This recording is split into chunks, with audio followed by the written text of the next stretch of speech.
हमारी लड़ाई किसी अब भी हो रही व्यक्ति है से हो रिकॉर्डिंग। सकती है अगर नमस्कार सर जी। अगर हम उस व्यक्ति के बारे में सिर्फ खुली आंखों से सोचेंगे तो क्या होगा, लड़ाई और बढ़ेगी। सही बात है कि नहीं? अगर हमने उस व्यक्ति के लिए बंद आंखों से सोचा कि यार इसने आज नहीं कभी तो कुछ अच्छा किया होगा हमारे लिए, तो मैं समझता हूं कि लड़ाई पे पूर्ण विराम लगेगा। सही कह रहा हूं कि नहीं सही कह रहा हूं?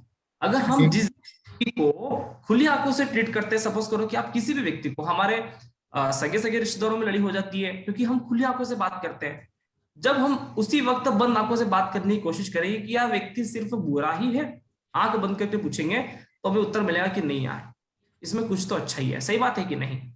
तो खुली आंखों से हम उस व्यक्ति को कभी भी पूरा समझ ही नहीं पा रहे हैं।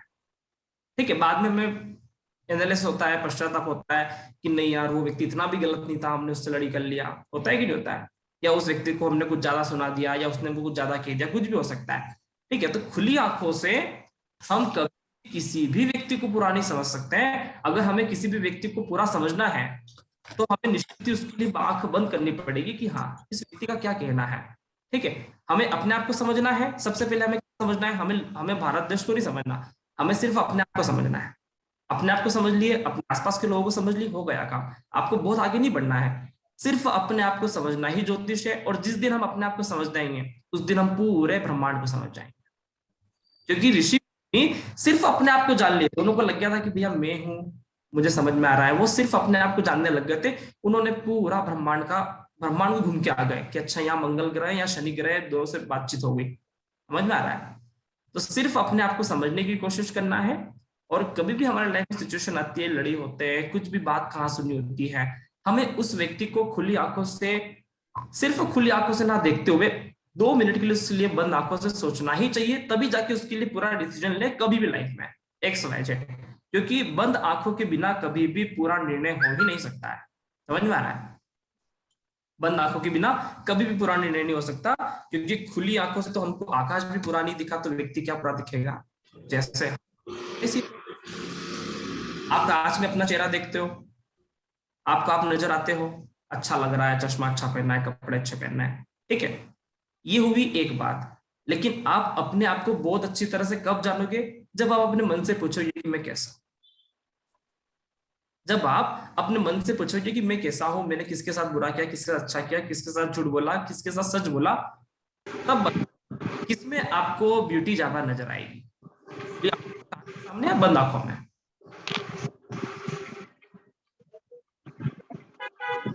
बताइए मुझे। सर सर मुझे एक क्वेश्चन है कि जो साइकिक रीडर्स है या ज्योतिष है जो आंख बंद करके कभी कभी आंसर देते हैं, क्या वो इंट्यूशन के पावर से देते हैं? मतलब वो बंद आंखों से उनको ये पता है क्या कि बंद आंखों से हमें आंसर उन्होंने मैम मेडिटेशन किया है, उन्होंने बंद आंखों की दुनिया को जिया है। प्रैक्टिस की है ना। अगर हम आज से 15-15 मिनट भी रोजाना बंद आंखों को टाइम देंगे कि जाग मेडिटेशन करो, 4 बजे उठ के जागते हुए सो, 15 मिनट समाधि की ओर दो, तो आपको भी वो चीजें डेवलप होती जाएगी। समझ पा रहे हो? अगर हमें इंट्यूशन पावर डेवलप करना है तो हमें भी 15-15 मिनट उसमें देना पड़ेगा। रोजाना 15 मिनट ही देना है, इससे ज्यादा देना ही नहीं है, वरना थक जाओगे, फिर नींद आ जाएगी। 15 मिनट देना है, 15 मिनट से ज्यादा नहीं देना है। समझ में आ रहा है? ठीक है, तो ज्योतिष क्या तो है? सिर्फ अपने आप आईज को क्लोज समझना। करें 15 मिनट। आइट्स क्लोज करो, सुबह का टाइम करना 4 बजे। ठीक है, वो एक बेहतरीन टाइम होता है, उसका भी लॉजिक बताऊंगा क्यों वो अच्छा होता है। जो लोग मेडिटेशन करते थे ना, हमारे साधु संत हैं जो अर्ली मॉर्निंग मेडिटेशन करते थे सूर्योदय से पहले, ठीक है, जैसे 2 घंटे पहले ब्रह्म मुहूर्त होता है, वो समय हमारे लिए सबसे अच्छा होता है हमारे इंट्यूशन को डेवलप करने के लिए। ठीक है, तो ब्रह्म मुहूर्त में हमें ये वाला कार्य करना चाहिए। सभी को आ रहा है समझ में? Okay sir. तो ये हुआ ज्योतिष। और ज्योतिष को किस तरह से देखना है, एक बात हमेशा ध्यान रहे, ज्योतिष कौन है? हम हैं। जैसी ज्योतिष है वैसे हम हैं। ज्योतिष के लिए हमने क्या कहा कि भैया आकाश को खुली आंखों से पूरा नहीं देख सकते हैं। अब हमारे लिए फॉर्मूला बना कि राहुल महेश्वरी कांच में चेहरा देख रहा है तो वो पूरा नहीं हुआ जब तक मैं अपने अंदर से नहीं पूछूंगा कि राहुल महेश्वरी कैसा है। वो कहेगा कि अच्छा है, तब तक अच्छा नहीं। वो कहेगा अच्छा है तो ही अच्छा है, वो कह देगा नहीं कुछ कमी है तो निश्चित ही कमी है। क्योंकि जो हमारी अंदर की बात है वो झूठ बोलता ही नहीं है। आप अपने आप से पूछो, अंदर वो झूठ बोलेगा ही नहीं, क्योंकि बंद आंखों से संपूर्ण है, खुली आंखों में थोड़ा सा देख रहे हैं। तो ज्योतिष मतलब हम स्वयं। आपको मैं ज्योतिष के बारे में कुछ भी बताऊंगा, आप ये समझ के चलना कि वो एक आम इंसान के बारे में बता रहा हूं, क्योंकि ज्योतिष ही हम हैं। ज्योतिष कौन है? अपने आप को समझना ही ज्योतिष है। समझ पा रहे हैं? अपने आप को समझना ही ज्योतिष है। जिस तरह से खुली आंखों से आकाश को नहीं देख सकते, उसी तरह से खुली आंखों से मैं देव को नहीं देख सकता पूरी आंखों से। जब तक मैं उनके लिए आंखें बंद नहीं करूंगा कि देवकी मैडम कैसे हो सकते हैं, तब तक मुझे समझ नहीं आएगा, क्योंकि बंद आंखों से मुझे गहराई पता चलेगी कि कौन है। समझ में आ रहा है? अभी आप ज्योतिष पढ़ रहे हो, जब तक आप मुझसे खुली आंखों में बात करोगे, आपको राहुल माहेश्वरी का एक ही चीज, एक ही चेहरा दिखेगा। जब तक आप एनालिसिस करोगे, विश्लेषण करोगे कि कैसे हो सकता है, तो काफी कुछ गहराई नजर आ सकती है कि क्यों हम इस तरह से करते हैं। सभी को आ रहा है समझ में? आप मुझे नहीं जानते, इसलिए आप मुझे नहीं समझ पाओगे, लेकिन आप अपनी माता के लिए सोच सकते हो, खुली आंखों से बात करो, एक बंद आंखों से बात करके देखो। आप अपनी सासू माँ के लिए सोच सकते हो, खुली आंखों से बात करते हो, एक बार बंद आंखों से उनके लिए सोच के देखो। आपको बहुत समझने को मिलेगा कि जैसे हम है वैसी ही ज्योतिष है। ठीक है? हम खुली आंखों से आकाश को नहीं देख सकते, हम खुली आंखों से अपने फैमिली को नहीं देख सकते, हम अपने आसपास वाले को नहीं देख सकते। जब तक हम उसके अंदर की बात नहीं जान पाएंगे। अंदर की बात कैसे जानेंगे? जब हम अंदर जाएंगे। अंदर कैसे जाएंगे? आंख बंद करके अंदर जाएंगे, क्योंकि खुली आंख तो आपको अंदर जाने नहीं देगी, वो तो बाहर भटकाएगी। समझ में आ रहा है? चलिए, ये हमारा एक बेसिक कॉन्सेप्ट। यहाँ तक सभी को समझ में आया? यस सर, यस सर, समझ में आया। Yes sir. डाउट हो तो आप पूछ सकते हैं। सर मतलब आंसर यही है कि ज्योतिषों ने मेडिटेशन करके एट द ब्रह्म मुहूर्त इंट्यूशन करके इंट्यूशन फॉरवर्ड बढ़ाई, और उसमें से ये ज्योतिष का ज्ञान प्राप्त किया उन्होंने रिसर्च किया, और ये सब उन्होंने रिसर्च किया, और ये सब उनको आंसर्स मिल गए, अच्छे से आंसर मिल गए उनको। सब समझ में आ गया कि हमारे शरीर में ही पूरे हमारे मस्तिष्क में ही आकाश गंगा है। ये जो हमारी बॉडी है, ये और कुछ नहीं 12 राशियां हैं, जिसमें से मेष ये हैं, ठीक है ना, वृषभ हमारा चेहरा है, मिथुन हमारे कंधे हैं, मीन राशि तक हमारा पांव आ जाता है। तो उन्होंने पूरा समझ लिया था कि ज्योतिष को समझना मतलब अपने आप को समझना। ठीक है? Okay sir. ओके।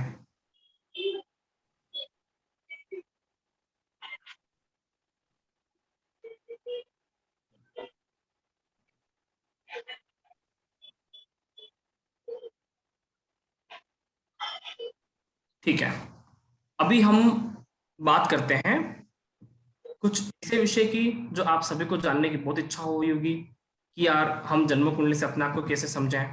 ठीक है? ये सबको स्क्रीन दिख रहा है? यस सर, दिख रहा है।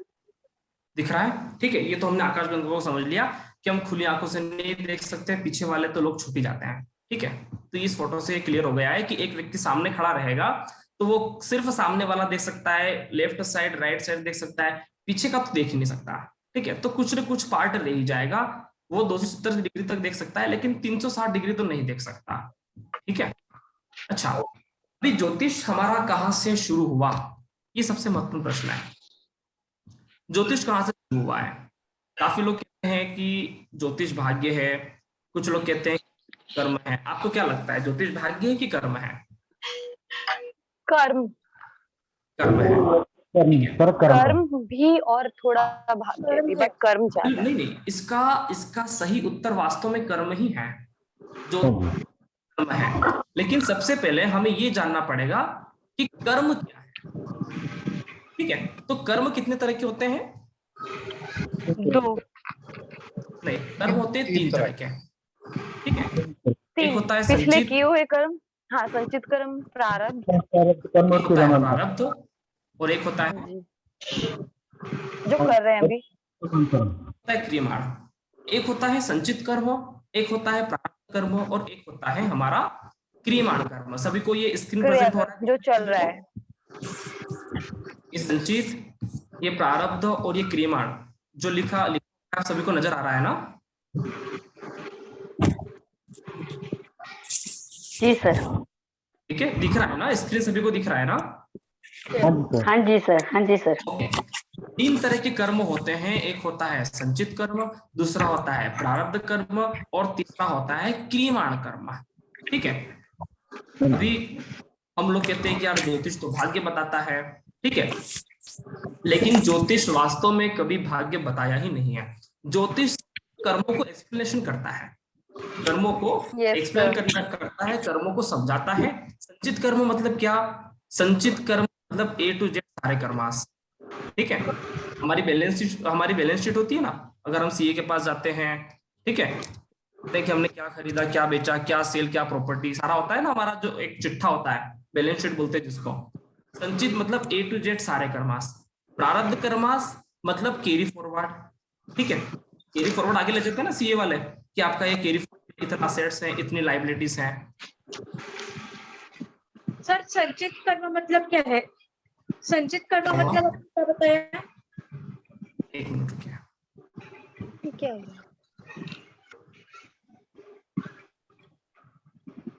सर संचित कर्मास मतलब हमारे टोटल कर्मास, ठीक है। संचित मतलब टोटल, आप टोटल लिख लो, टोटल कर्म जितने भी कर्मास हैं वो सारे संचित हैं। और प्रारब्ध कर्मास मतलब क्या? कैरी फॉरवर्ड, कैरी पिछले फॉरवर्ड, कर्म, कैरी फॉरवर्ड, आगे ले जाया गया, आगे ले जाया मतलब पीछे से लेके आए हैं, जो पीछे से लेके आए हैं। जैसे कि अभी हमारा जन्म हुआ, जैसे कि हम सभी अपना फाइल करते होंगे, आइडिया करते होंगे, तो उसमें हम कैरी फॉरवर्ड ले जाते हैं। कोई व्यापारी होगा तो वो अपना कैरी फॉरवर्ड ले जाता है कि इतनी लेनदारी है भैया, इतनी देनदारी है, इतनी असेट्स हैं, इतनी लायबिलिटीज हैं। 2021 में इतना असेट्स था, इतनी लायबिलिटीज थी, कैरी फॉरवर्ड गए 2022 अप्रैल महीने में। होता है कि नहीं होता है? तो 2021 का संचित कर्म हम कहाँ पे लेके आए? प्रारब्ध कर्म। आखिर 2021 की जो भी हमारे लायबिलिटीज और असेट्स थे वो हम 2022 में लेके आए। अगर 2020 में आपने 20 लाख रुपए कमाए तो उसको कैरी फॉरवर्ड 2022 में किया गया। अगर 2021 में हमारा 10 लाख का नुकसान हुआ तो उसको 2022 में हमको चुकाना ही है, किसी भी तरह से चुकाना ही है। समझ में आ रहा है? तो ये होता है कैरी फॉरवर्ड। पिछले जन्म के कारण। हाँ, ये भी एक सिंपल उदाहरण समझो, ये पिछले जन्म का समझ सकते हैं। संचित कर्म हमारा टोटल। प्रारब्ध कर्मास मतलब हम पिछले जन्म से लेके चल रहे हैं, मतलब उधार चल रहा है हमारा जन्म हुआ। आमतौर पे लोग क्या समझते हैं कि जो हमारा जन्म हुआ है वो एक कोई कर्म कहते हैं। आमतौर पे लोग कर्म इसको ही कहते हैं। किसको बोलते हैं? इसको ही कर्म बोलते हैं, क्रियमाण कर्म। उनको ऐसा लगता है कि जो हम कर रहे हैं वही कर्म है। ये नहीं पता कि शायद पीछे हमारा कुछ उधार भी बाकी रह गया होगा। समझ में आ रहा है? ये नहीं पता कि हम पीछे कुछ अपना गड़ा हुआ धन छोड़ के आए या किसी के लायबिलिटीज छोड़ के आए। क्या हुआ? कुछ नहीं हुआ। जब व्यक्ति की मृत्यु होती है तो वो ऐसा तो होता नहीं कि वो बिल्कुल शून्य हो जाता है, ना किसी से मांगना ना किसी को देना। ऐसा तो कोई व्यक्ति, बहुत ही कम लोग शांत होते होंगे। सही है कि नहीं है? मतलब हो सकता है कि व्यक्ति का कुछ लायबिलिटीज रह गया हो, किसी से लेना रह गया हो, किसी को देना रह गया हो। होता है कि नहीं होता है? बताइए मुझे। हर व्यक्ति का होता ही है लगभग, ठीक है ना। जिसका नहीं होता उसका मोक्ष हो जाता है, और जिसका होता है तो फिर वो कैरी फॉरवर्ड होता है, ठीक है। तो जन्म, कर्म का क्या बताया आपने? क्रियमाण कर्म मतलब? मैं बता रहा हूँ, मैं सारा ही बता रहा हूँ, ठीक है। संचित कर्मास मतलब हमारे टोटल कर्मास। प्रारब्ध कर्मास जो हम कैरी फॉरवर्ड लेके आगे आ रहे हैं, मतलब हमें जन्म से ही एक गिफ्ट में मिला है, और इसको क्या बोलते हैं? भाग्य बोलते हैं, ठीक है ना। इसको हम बोलते हैं कि ये पुनर्जन्म का है। बोलते हैं नहीं कि बोलते हैं कि पूर्व जन्म का है। ये बोलते हैं कि हम पूर्व जन्म का है, मतलब हम पहले से ही लेके आए हैं, एक हमारे भाग्य से लेके आए हैं, उसको बोलते हैं प्रारब्ध कर्मास। और तीसरा होता है संचित अपना क्रियमाण कर्मास। क्रियमाण कर्मास मतलब जो अभी हम वर्तमान में कर रहे हैं वो सारा क्रियमाण कर्मास है। अभी को आ रहा है समझ में? जो अभी हम वर्तमान में कर रहे हैं वो हमारा क्रियमाण कर्म है।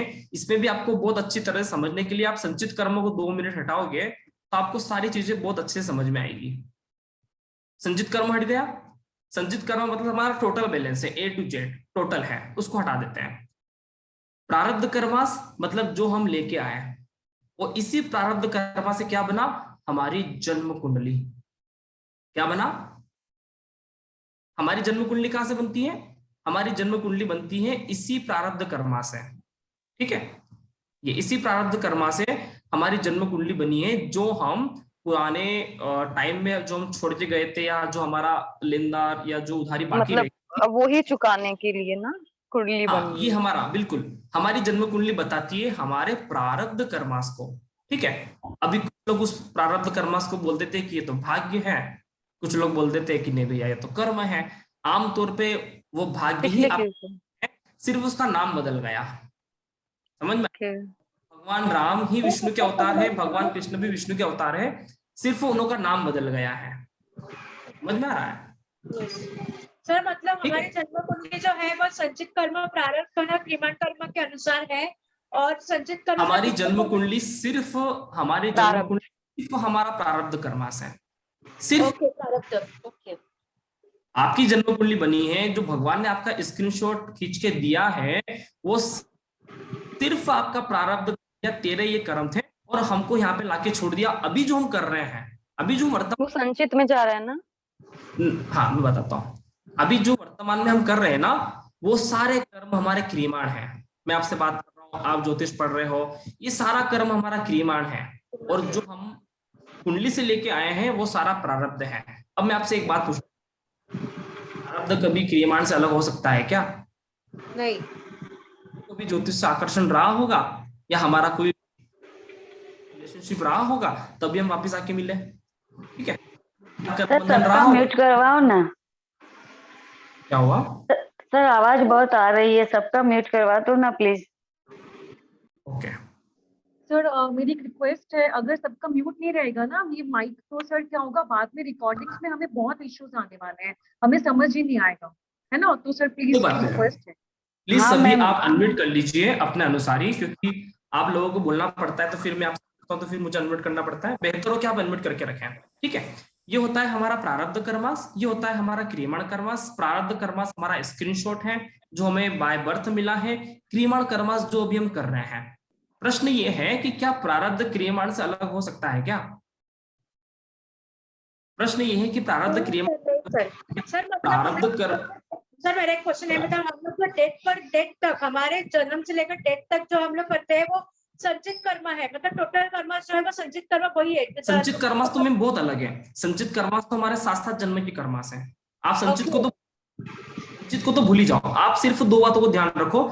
संचित कर्म का वो भाग जिसका भुगतान होना बाकी है, वो प्रारब्ध कर्मास कहलाता है, ठीक है। मान लीजिए कि आपने आपने मुझसे 10,000 रुपये उधार लिया है, ठीक है, और वापिस मैंने आपको 10,000 रुपये लौटा दिए, ठीक है ना, ये आपने मुझे लौटा दिया है, तो ये हिसाब क्लियर हो गया। हिसाब क्लियर हो गया तो वो संचित कर्मों में लिखा जाएगा कि हिसाब क्लियर हो गया है। एक ट्रांजैक्शन था, 10,000 आपने दिए, 10,000 वापस मैंने आपको दे दिए, हिसाब बराबर। एक ट्रांजैक्शन होता है कि 10,000 रुपये मैंने आपसे लिए और फिर मैंने आपको वो 10,000 रुपये लौटाया नहीं, तो ये क्या हो गया? ये हो गया हमारा प्रारब्ध कर्मास। प्रारब्ध, क्योंकि प्रारब्ध कर्मास वो होते हैं जिसका अभी तक भुगतान हुआ नहीं, चुके हैं। नहीं, प्रारब्ध कर्मास वो है जिसका अभी तक भुगतान हुआ नहीं है, जो हमें भुगतान करना बाकी है, जो इस जन्म में करेंगे हम ना।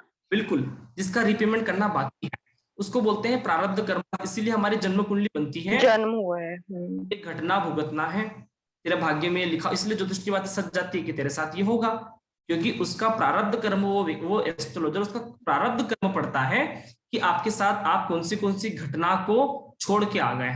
अगर हमने किसी व्यक्ति को 10,000 रुपए दिए तो निश्चित तौर पे ब्याज समेत हमें इस जन्म में 10,000 रुपए मिलेंगे। अगर हमने किसी का पैसा खा लिया तो निश्चित तौर पे हमारा पैसा डूबना है। समझ में आ रहा है?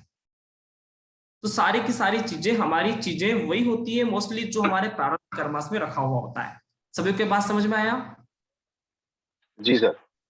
ठीक है। कर्मास मतलब वो कर्मास जिसका हमें भुगतान करना बाकी है, और वही कर्मास हमारी जन्म कुंडली में ग्रह में आके बैठ गए। ये शुक्र इस भाव में, मंगल इस भाव में, शनि इस भाव में, क्योंकि उसका भुगतान करना हमें बाकी है। समझ पा रहे हो? ठीक है। और क्रियमाण कर्मास वो होता है जो हम वर्तमान में कर रहे हैं। अच्छा, आम लोगों की भाषा में, एस्ट्रोलॉजी की भाषा में प्रारब्ध कर्मास हो गया। आम लोगों की भाषा में कर्मास क्या होता है? बस यही कर्मास होता है। कौन सा वाला? ये क्रियमाण कर्मास। आम लोगों की भाषा में कि भैया कर्म क्या, तो वो ये बोलते हैं कि कर्म तो वही जो क्रियमाण, क्योंकि वो इतना ही समझ पाते हैं जितना उनको समझ में आया। उनको ऐसा लगता है कि जो हम वर्तमान में कर रहे हैं वही कर्म है, इसके अलावा तो हमारा कोई कर्म है ही नहीं। जबकि ज्योतिष ये कहता है कि नहीं भाई रुक जाओ, क्रियमाण कर्म अलग है, डेफिनेटली ये भी कर्म की श्रेणी में आता है, लेकिन उससे भी बड़ा एक और है जो प्रारब्ध कर्म है, जिससे आपकी जन्म कुंडली बनी है और जिससे ये पता चलता है कि आप पहले क्या थे, आपने कैसे काम किए थे, आप कैसे व्यक्ति हो, आप किस तरह का आपका स्वभाव है, नेचर है, ये सारा का सारा प्रारब्ध कर्मास बताता है जो हमें बाय बर्थ मिला हुआ है। सभी को समझ में आ रहा है? समझ पा रहे हो ना? तो ये प्रारब्ध कर्मास और ये क्रियमाण कर्मास, आम लोगों की भाषा में क्रियमाण कर्मास ही सिर्फ कर्म होता है, जबकि ज्योतिष की भाषा में प्रारब्ध कर्मास उससे भी पहले आता है। ठीक है, सभी को समझ में आया? सर एक पूछना था, हाँ, इस जन्म में हम लोग प्रारब्ध कर्म पूरे कंप्लीट कर सकते हैं? प्रारब्ध कर्मास कंप्लीट करने के लिए ही हमारा जन्म हुआ है। हाँ, यानी मेरा कहना ऐसा था कि ये प्रारब्ध कर्म जितने दिन तक हम लोग कंप्लीट करेंगे तब तक हमारी जिंदगी रहती है ये इस जन्म में। बिल्कुल, जब तक हमारा लेन देन पूरा नहीं होगा तब तक दुनिया में किसी की ताकत नहीं आपको मार सके। समझ में? Thank you sir. जब तक लेन देन पूरा नहीं होगा तब तक मरने वाले नहीं है, और मर गए और फिर लेन देन बाकी रह गया तो फिर पुनर्जन्म होगा।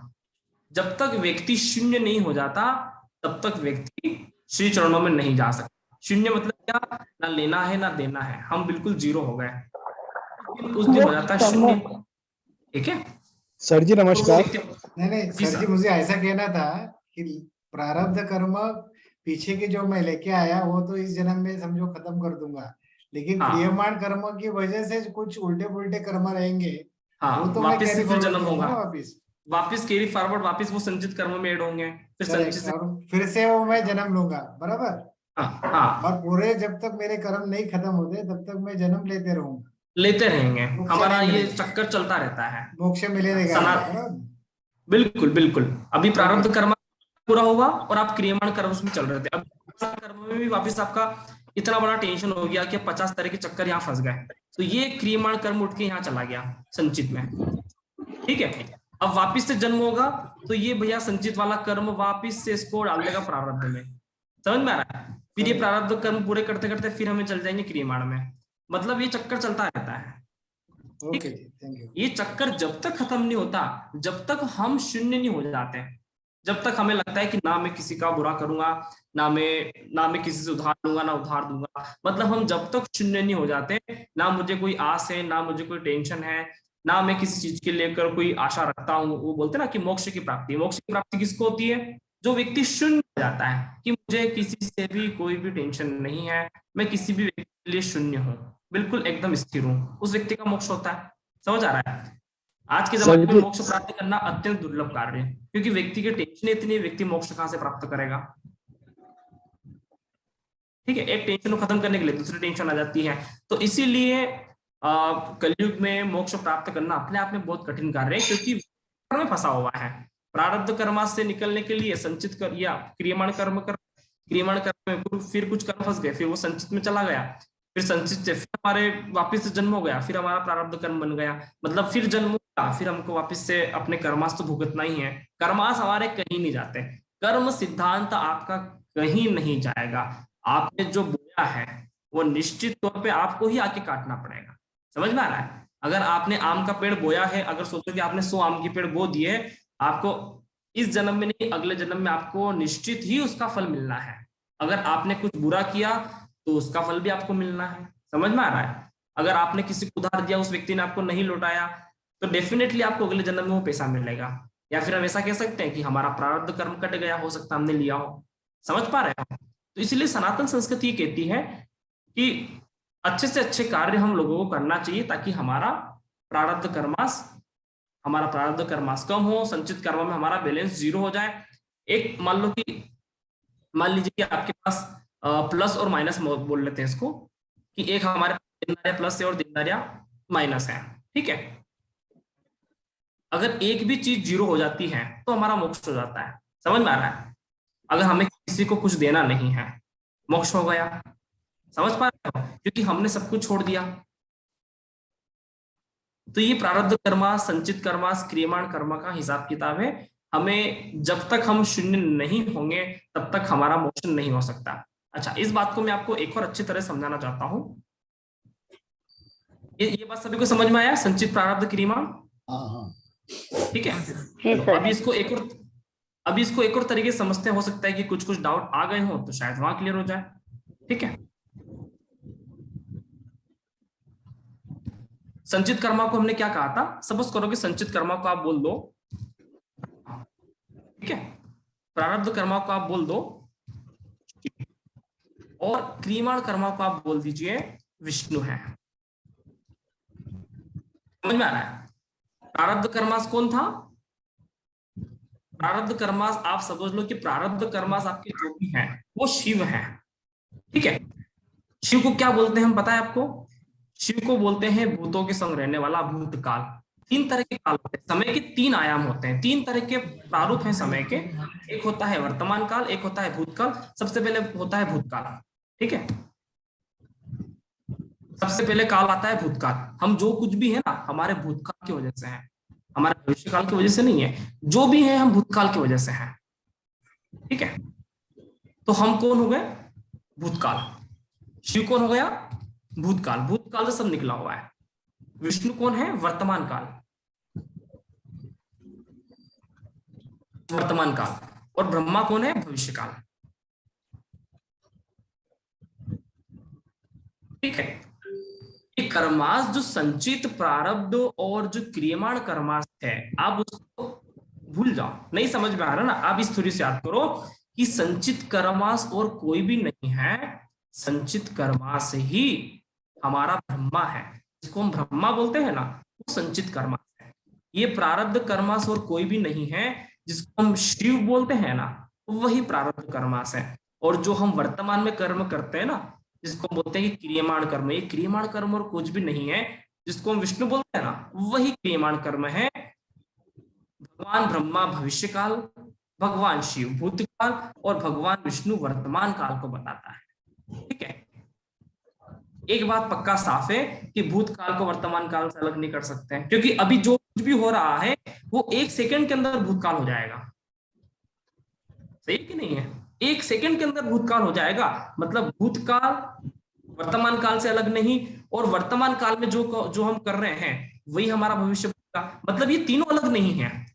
अगर इस थ्योरी को देखें ना, तो ये तीनों वही अलग अलग लोग नहीं है। अगर हम ब्रह्मा विष्णु महेश की बात करें तो ये तीनों अलग अलग हो ही नहीं सकते, क्योंकि भूत कभी वर्तमान काल से अलग नहीं हो सकता, वर्तमान कभी भविष्य काल से अलग नहीं हो सकता।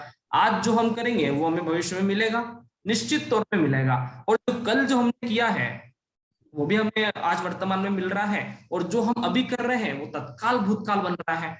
अभी रिकॉर्डिंग शेयर करूंगा तो भी हो जाएगा कि राहुल सर ने 2 घंटे पहले क्लास लिया था।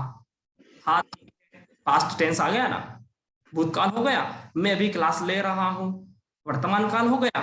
और हम कल क्लास फिर लेंगे, भविष्य काल हो गया। भूत भविष्य वर्तमान को आपस में कभी अलग कर सकते हैं क्या? नहीं किया जा सकता। इसी तरह से ये तीनों कर्मास हैं। एक है हमारा संचित कर्मास जिसको बोलते हैं ब्रह्मा, एक होता है प्रारब्ध कर्मास जिसको बोलते हैं शिव, एक होते हैं वर्तमान कर्म जिसको हम बोलते हैं विष्णु। भगवान शिव को अगर हम बहुत अच्छी तरह से जानते हैं तो भगवान शिव किसके साथ रहते हैं? भूतों के साथ रहते हैं। भाई भगवान शिव किसके साथ रहते हैं? भूतों के साथ रहते हैं ना। जो भूतों के साथ रहता है वो भूतकाल है। भगवान शिव हमें पास्ट लाइफ के बारे में बताता है, पूरी तरह से आपके पास्ट में क्या, ये सारी बातें शिव बताते हैं। भैया राम रावण का युद्ध हो गया, अभी राम का पास्ट प्रारब्ध कर्मास राम के नहीं कट रहे, राम के प्रारब्ध कर्मास नहीं कट रहे, तो रामेश्वरम ज्योतिर्लिंग बनाया गया तो भैया काटो। समझ में आ रहा है? तो शिव उपासना हमारे प्रारब्ध कर्मों को काटती है। ठीक है ना। विष्णु उपासना, विष्णु वाक्य में उपासना क्या है? विष्णु मतलब वर्तमान कर्म, ठीक है ना, जीवन जीने की कला। हम सोचते हैं ना कि यार ये हमारा क्रियमाण कर्म ही मुख्य कर्म है, ठीक है, वर्तमान कर्म ही हमारा मुख्य कर्म है। भगवान भी यही बोलते हैं कि वर्तमान कर्म ही मुख्य कर्म है। इसीलिए हमेशा दशावतार में कौन आते हैं? दशावतार होता है, किसका अवतार होता है? ब्रह्मा का अवतार हुआ क्या? नहीं हुआ। विष्णु का अवतार हुआ? डेफिनेटली विष्णु का ही अवतार दशावतार होता है। मतलब भगवान हमें क्या प्रेरणा देते हैं?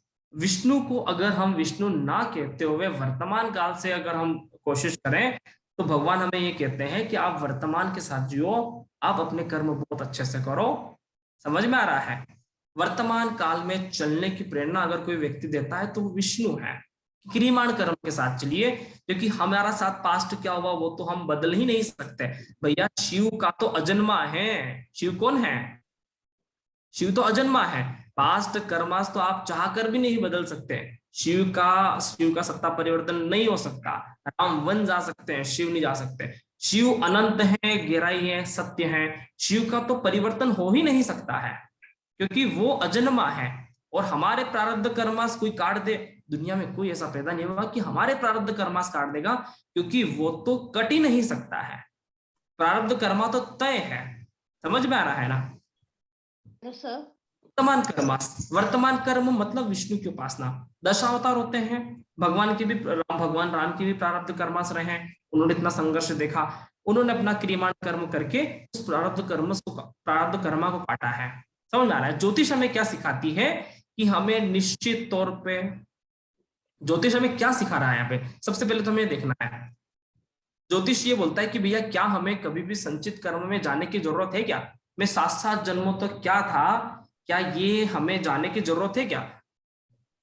बताओ मुझे। तो डेफिनेटली हमें जाने की जरूरत नहीं है कि आप 7 जन्म में क्या थे, क्योंकि भगवान ब्रह्मा को मार्केट में कितने लोग पूछते हैं? इस पूरी दुनिया में ब्रह्मा को पूजने वाले लोग कितने हैं? ठीक है, निश्चित तौर पे शिव और विष्णु से तो कम है। ठीक है, भारत में एक मंदिर पुष्कर, राजस्थान में 2-4 मंदिर और बनाए गए होंगे, लेकिन प्राचीन एक है। ठीक है, तो भविष्य की चिंता नहीं करना है, पहली बात ये सिखाया। दूसरा क्या सिखाया कि संचित कर्मास हम 7 जन्मों में क्या थे? लोग पूछते कि मैं 3 जन्म पहले क्या था, 4 जन्म पहले क्या था। पहली बात तो ये हमारा कर्म नहीं है, ये हमारा सोचने का विषय नहीं है। ब्रह्मा है, वो उनका कार्य है। जिस तरह से ब्रह्मा की पूजा हम बिल्कुल लिमिटेड करते हैं, हमें इस कार्य में बिल्कुल लिमिटेड ध्यान लगाना चाहिए। समझ में आ रहा है? ब्रह्मा लिमिटेड है, ब्रह्मा लिमिटेड है। लोग, बहुत सारे लोग भविष्य की चिंता करके परेशान हो गए, भैया क्या करेंगे, कल क्या होगा। लिमिटेड चिंता करना है। ठीक है, भूतकाल क्या है? भूतकाल शिव है, इसको तो बदला ही नहीं जा सकता। प्रारब्ध कर्म को तो बदला ही नहीं जा सकता है। प्रारब्ध कर्मास मतलब भूतकाल, सिर्फ आपका ये वाला भूतकाल नहीं, आपका पिछले जन्म का भी भूतकाल, और इसी से बना है हमारा जन्म कुंडली। ठीक है, इसी से बना है हमारा जन्म कुंडली। पूरी दुनिया को पैदा करने वाला व्यक्ति है शिव। ठीक है ना? जो 3 रूप हुए वो भी शिव से ही पैदा हुए। पूरी दुनिया को पैदा करने वाला शिव है, हमारी जन्म कुंडली को पैदा करने वाला प्रारब्ध कर्मा से। और प्रारब्ध कर्मा डेफिनेटली होगा, हमारे साथ वो घटना होना तय है। ठीक है, अब प्रश्न आता है कि प्रारब्ध कर्मास तो भैया तय है, ये तो तय है, प्रारब्ध कर्मास तो तय है, इसको तो रोका ही नहीं जा सकता। किसी की ताकत नहीं कि प्रारब्ध कर्मास को रोक दे, इधर से उधर कर ही नहीं सकते। ठीक है ना? प्रारब्ध कर्मास तो तय है। शिव वो व्यक्ति हैं जो देवताओं के द्वारा और दानवों के द्वारा समान रूप से पूजे जाने वाले हैं। प्रारब्ध कर्मास तय है। अच्छे बुरे कर्मास आपका निश्चित तौर पे आपको फल मिलेगा। ठीक, भगवान ब्रह्मा क्या बताते हैं? भगवान ब्रह्मा ये बताते हैं कि आपको 7 जन्म आगे की, 7 जन्म पीछे की सोचने की जरूरत नहीं है भाई। क्या होगा, मृत्यु उपरांत में कहाँ जाऊंगा, मैं क्या कर सकता हूं, इतना हमारा सोचने का विषय नहीं है। जिस तरह से ब्रह्मा का सोर्स लिमिटेड है, इसी तरह से ब्रह्मा के मंदिर लिमिटेड है, उसी तरह से हमें इन चीजों पे लिमिटेड ध्यान लगाना चाहिए। ध्यान लगाना चाहिए, लेकिन कम से कम ध्यान लगाना चाहिए। ठीक है, इतना चिंता करने का विषय नहीं है। आखिर करना क्या है? हमें करना है वर्तमान कर्म में जीना है। और डेफिनेटली हमें सबसे ज्यादा, अगर हम किसी चीज को फॉलो करते हैं तो वो दशावतार को, हमारे आराध्य भगवान श्री राम, ठीक है ना, भगवान श्री कृष्ण, उनकी पूजा करते हैं, उनकी गीता, उनकी रामायण की पूजा करते हैं। भगवान ये कह रहे हैं कि आप वर्तमान कर्म में जितने जल्दी डेवलप हो जाओगे, आपके साथ जो वर्तमान में स्थिति है, जो क्रियमाण कर्म आप जो कर रहे हो, आपकी जो सिचुएशन है, इसमें आप जितना जल्दी घुल मिल जाओगे उतना बेहतरीन होता है। ये वास्तव में जीवन जीने की कला है, आर्ट ऑफ लिविंग है। सभी को एक बात समझ में आ रहा है? संचित, प्रारब्ध और क्रिया, वर्तमान कर्म में जितना जल्दी, वर्तमान कर्म विष्णु है। मैम, विष्णु क्या सिखाता है?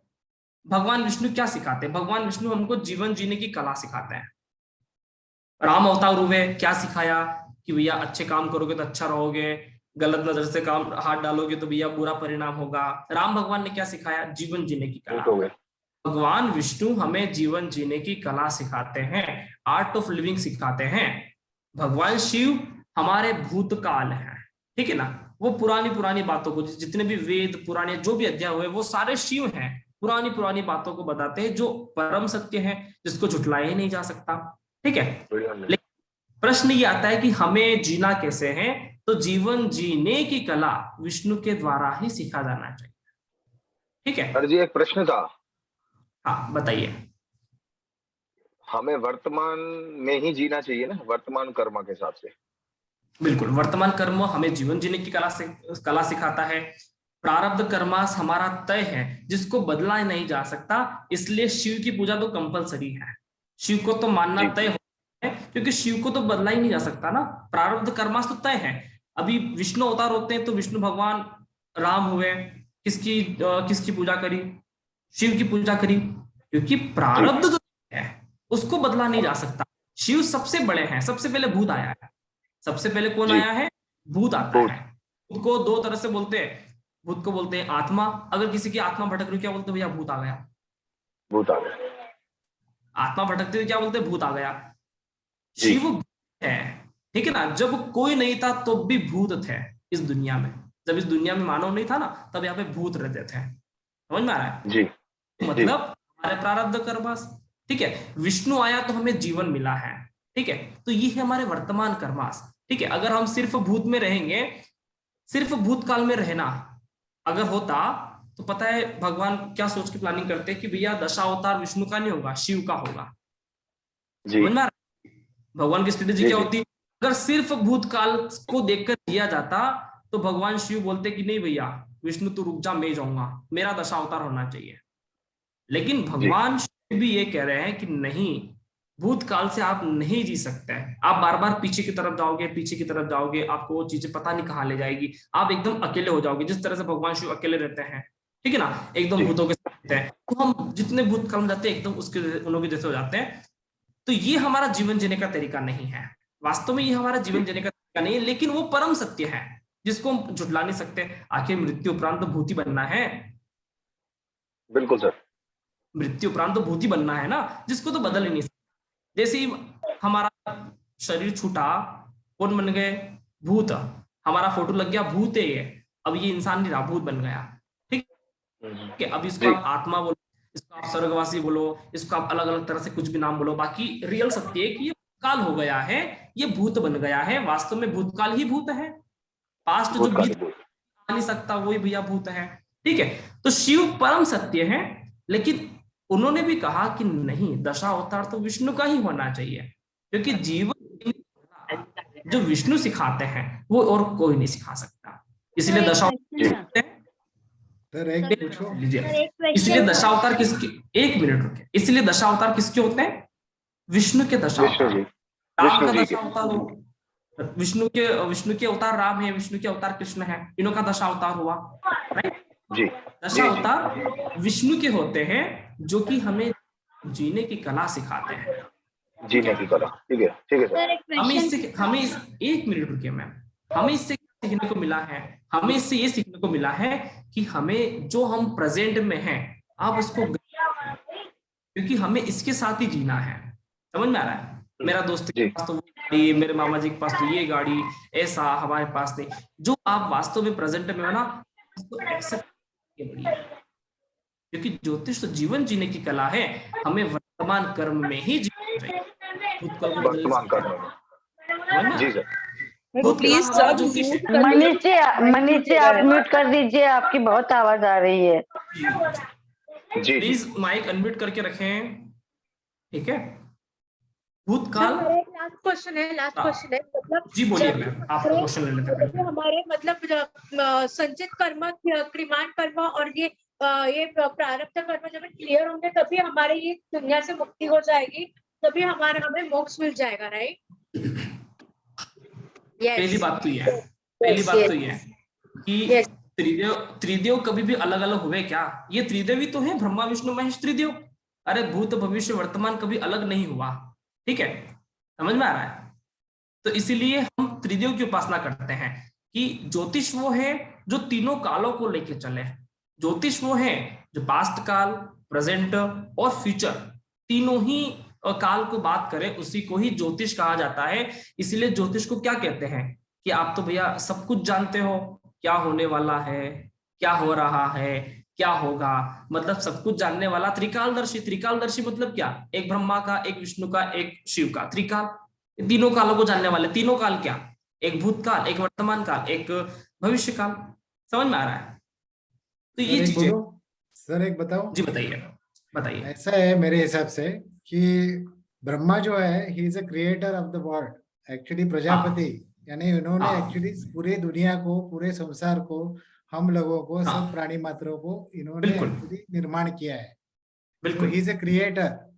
और उन्होंने क्रिएट किया, उसके बाद दिस इज द, अभी कलियुग में हम लोग जी रहे हैं, इसलिए जो विष्णु है is a God for the sustenance.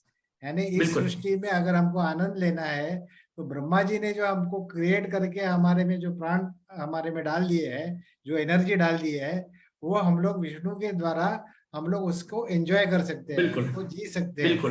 अभी वो अच्छी तरह से जिए या बुरी तरह से जिए, वो हमारे कर्म डिसाइड करेंगे। जब भी हमारे कर्म खराब होते हैं या समझो बुरे कर्म ज्यादा होते हैं, तभी हमें शिव जी हमारा अंत करते हैं। रुद्र यानी we come to the Rudra. So Shiv ji Rudra के द्वारा हमारा अंत कर देते हैं। और ये जो फिर से हम लोग एक भविष्य बोले तो एक्चुअली यहाँ लिखना चाहिए मेरे हिसाब से पुनर्निर्माण, यानी ये हमारी पुनर्निर्मित है सर। ये तो बिकॉज ये निर्मित कंटिन्यूस है, जन्म जन्म ये कंटिन्यूस है। तो ये कंटिन्यूसली प्रोसेस है, इसको रोका ही नहीं जा सकता। ठीक है, अगर शिव है तो ब्रह्मा है तो विष्णु है। ये तीनों देव एक दूसरे की उपासना करते हैं। भगवान शिव विष्णु की उपासना करते हैं, विष्णु भगवान शिव की उपासना करते हैं, सभी लोग एक दूसरे की उपासना करते हैं। इनमें सबसे बड़ा आश्चर्य है। तो मतलब ये एक दूसरे करते हैं, कुल मिला के तीनों कालों को देख के चलते हैं। हम बोलते हैं कि ब्रह्मा ने सृष्टि का निर्माण किया है। अगर हम कुछ भी क्रिएशन करते हैं तो वो भविष्य को ध्यान में रख के करते हैं कि यार अगर मान लीजिए कि मुझे ये चीज बेचना हो तो क्या आने वाले टाइम में इसकी डिमांड रहे, इसकी डिमांड है, भविष्य को देखते हुए भी निर्माण करते हैं ना। तो क्रिएशन हमेशा भविष्य को देखते हुए बनाना चाहिए। समझ पा रहे हो? माने ये जो ब्रह्मा भविष्य काल है, अगर मुझे कुछ भी क्रिएशन करना होगा तो हमें भविष्य को देखते हुए बनाना पड़ेगा कि क्या इसका मार्केट में डिमांड है या नहीं है। समझ में आ रहा है? तो ये हो गया क्रिएशन। कुछ भी क्रिएशन करते तो भविष्य को ध्यान में रखते हुए बनाते हैं। भविष्य ही ब्रह्मा है। कुछ भी कार्य करते हैं तो वो विष्णु है, क्योंकि हमें कार्य करना है, हमें गाड़ी चलाना है, ये तो तय है। इस दुनिया में आ गए तो हमें कर्म तो करना ही है। तो गाड़ी चलाने वाला कौन है? विष्णु भगवान, जिसको हम राम बोलते हैं, जिसको हम कृष्ण बोलते हैं कि भैया सावरे तो गाड़ी चला हमारी। आ रहा है समझ में? ठीक है। और जो कार्य जब हमें ऐसा लगता है ना कि यार अब इस युग का खत्म हो गया, रेडियो बंद हो गए, पहले रेडियो का एक निर्माण हुआ था, ठीक है, अब रेडियो बंद हो गया, तो वो हो गया भूतकाल। रेडियो हमारे लिए भूतकाल हो गया। समझ में आ रहा है? जबकि एक टाइम पे वो हमारा क्रिएशन था। समझ में आ रहा है? ये वापस से साइकिल है, इधर से घूम फिर के इधर उधर आ जाती है। सर अभी मेरा एक क्वेश्चन है कि हम लोग ही ज्योतिष में क्यों आ गए? मैं क्यों टैरो कार्ड रीडर बनी? मैं क्यों ज्योतिष में ही आ गई? ऐसे क्यों है? ज्योतिष तो सबसे पहली बात, हाँ, सबसे पहली ज्योतिष ना शिक्षा का विषय है, ज्योतिष ना कर्म करने का विषय है। ज्योतिष तो सिर्फ जीवन जीने की कला को सिखाता है। समझ पा रहे हो? सबसे पहले हमने किसका नाम लिया था? भगवान श्री विष्णु, जो पूरे ब्रह्मांड के गुरु हैं। ठीक है ना? वो पूरे ब्रह्मांड को ज्ञान देते हैं, दशावतार में आके हमें ज्ञान देते हैं। हमें सबसे बड़ी परेशानी क्या होती है कि वर्तमान कर्म में हम क्या करें। लोग क्यों आते हैं? लोग ये नहीं आते कि भविष्य में क्या, लोग आते हैं कि हम क्या करें, हमें क्या करना है, वर्तमान में हम क्या करें, इसीलिए तो कर्म करते हैं। ठीक है, तो ज्योतिष सिर्फ जीवन जीने की कला है, ना ज्योतिष कोई शिक्षा का सब्जेक्ट है, ना ज्योतिष किसी भी तरह से कर्म का सब्जेक्ट है। ज्योतिष तो जीवन जीने की कला है। आप टैरो कार्ड रीडर हो, आप न्यूमरोलॉजिस्ट बन जाओ, आप कुछ भी बन जाओ, लेकिन ज्योतिष तो ये है ही नहीं ना। ज्योतिष तो सिर्फ आर्ट ऑफ लिविंग है। ज्योतिष जीवन जीने की कला को सिखाता है। और जीवन जीने की कला को सिखाने वाला व्यक्ति कौन? रामायण जीवन जीने की कला को सिखाया। जीवन जीने की कला को सिखाया कौन? कृष्ण भगवान आए अवतार लेके, तो उन्होंने जीवन जीने की कला को सिखाया। भगवान राम अवतार लेके आए, उन्होंने जीवन जीने की कला को सिखाया। समझ पा रहे हैं? ज्योतिष जीवन जीने की कला को सिखाता है। ठीक है सर सर एक बात बोला है सर। हेलो, हाँ गुरुजी, हेलो। मेरा क्वेश्चन है ये स्क्रीन पे। हेलो हेलो हाँ। Sir, hello sir. बताइए, जी, मैं एक बात एक करके कर बात रही करिए, हूँ। कोई दिक्कत नहीं है। हाँ जी, बोलिए मैम। ये स्क्रीन पे जन्म कुंडली कुंडली लिखा हुआ है, ये मिस प्रिंट है कि KUM आएगा, इसका कोई तथ्य है? अरे वो मिसप्रिंट हो गया होगा मैम, उसको इग्नोर करिए। अच्छा, सर एक क्वेश्चन ओके। अब मेरा है। Rahul sir, hello. मेरे क्वेश्चन है। सर सर एक मुझे भी क्वेश्चन बोलना है। मेरा है। एक एक करके पूछिए, हम सबके सर, सबका सर मैं आगे हैं, आपने अभी बताया कि हम पूछते हैं कि हम क्यों आए हैं, ज्योतिष में पूछते हैं हम क्यों आए हैं, तो ये प्रारब्ध से पता चलता है क्या? बिल्कुल, अभी मैं बता देता हूँ। ठीक है, और हमारे मन में कुछ भी प्रश्न आते हैं, और बता देता हूँ। रिलेटेड ही है उससे।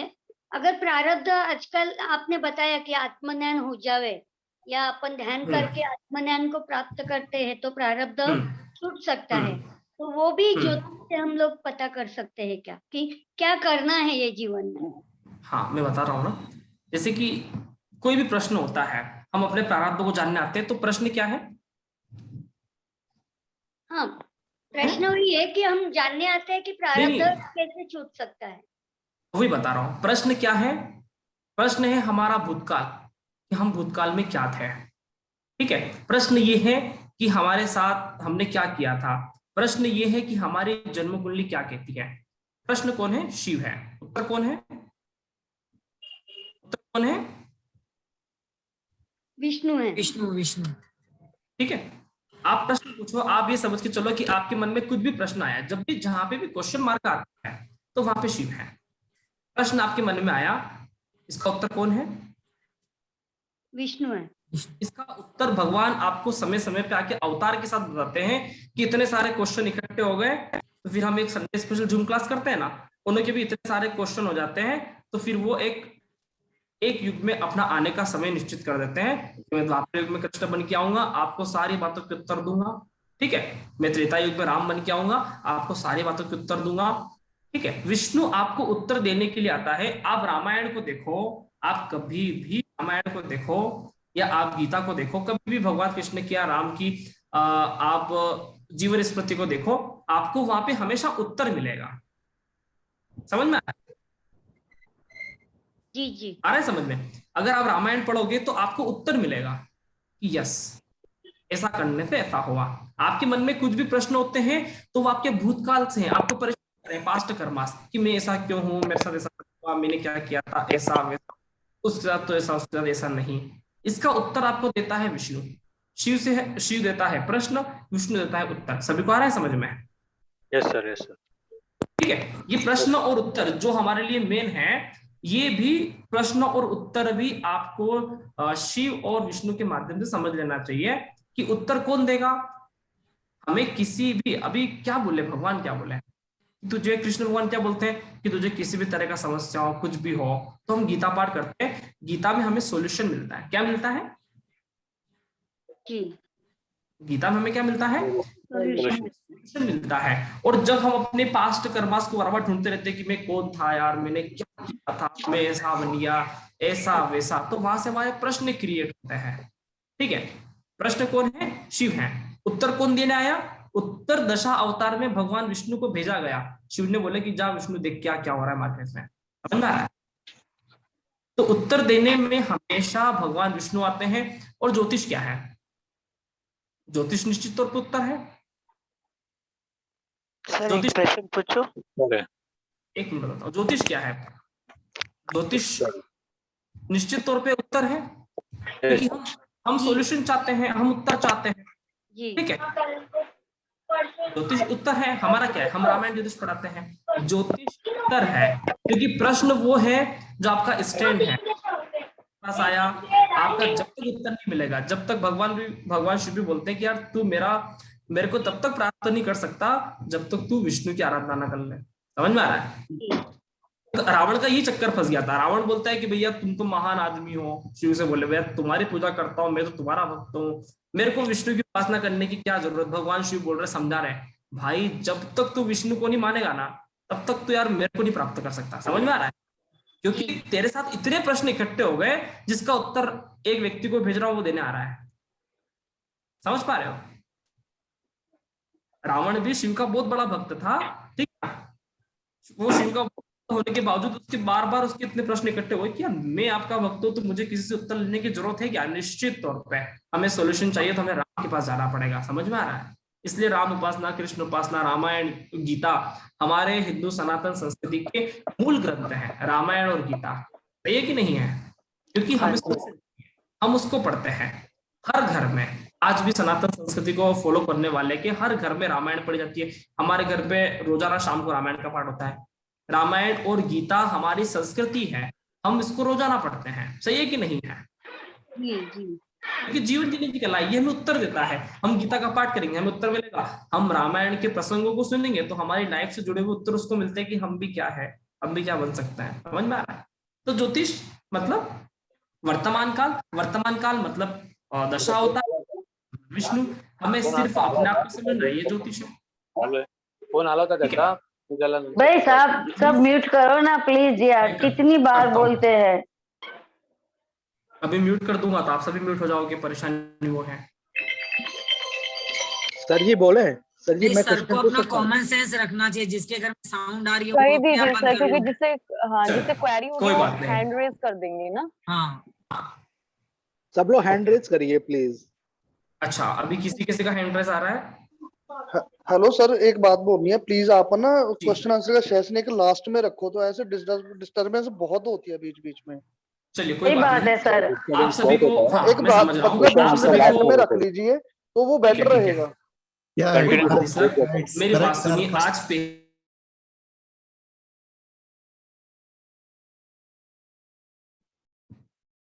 आज पहली क्लास है इसलिए आप सभी को छूट दिया जा रहा है। अभी मैं मान लो सभी को म्यूट कर देता हूं तो फिर आके प्रश्न मेरे से पूछेंगे कि हमको म्यूट कर दिया, आप बोलने की अनुमति नहीं है। 1-2 दिन सिस्टम को सेट होने में समय लगता है, ठीक है। आशा है आपको ये चीजें समझ में आ रहा होगा। अच्छा, जो आज पढ़ाया प्रारब्ध कर्मास, संचित कर्मास, क्रियमाण कर्मास, ये कर्मास ही हमारे ब्रह्मा विष्णु महेश है, यही हमारा भाग्य लेके आता है। ज्योतिष में हम क्या देखेंगे? ज्योतिष में हम 2 तरह से बातें कर सकते हैं। ज्योतिष में एक होता है प्रारब्ध कर्मास जिसको हम बोलते हैं शिव, ठीक है।